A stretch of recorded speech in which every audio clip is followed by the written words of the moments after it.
Pak Gubernur sangat terbuka terhadap kritik. Kami juga staf-staf khusus sangat terbuka karena kita akan mencari solusi atau cara yang terbaik menghadapi ini.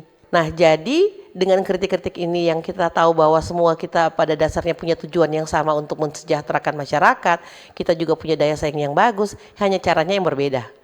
Pendekatannya yang berbeda. Mungkin masyarakat lebih suka langsung fresh money, kelihatan. Sedangkan kita yang berpikirnya berkelanjutan. Kita berpikirnya jangka investasi panjang. ya? Iya. Kalau kita semua pada takut, jangan mulai dulu, ya kapan kita mulai? Di dalam lingkungan kita saja, staf khusus itu ada sekitar 37 staf khusus, itu masing-masing punya kompetensi bidang-bidangnya masing-masing. Itu biasanya kalau ada masalah seperti ini kita sama-sama. Rute. Kemarin aja masalah jalan tol kita bahas sama-sama, kita panggil semua untuk kita bahas bersama-sama karena jalan tol merugi, ya kan?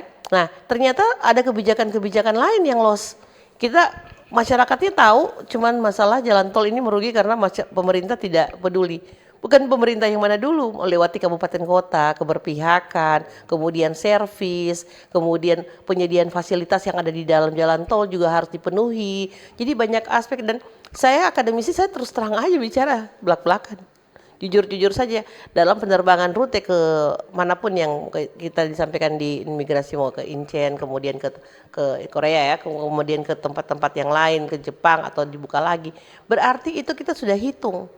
Kalau pada saat tengah jalan 2-3 kali pertemuan kemudian tidak berjalan, berarti bukan cuma salah pemerintah.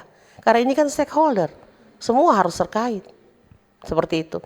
Nah, sehingga kalau masyarakatnya akhirnya tentunya pemerintah yang salah, ini pemerintah yang mana dulu? Kemudian harus tahu akar masalahnya untuk disampaikan bahwa tidak serta-merta semuanya simsalabim. Kanal Informasi.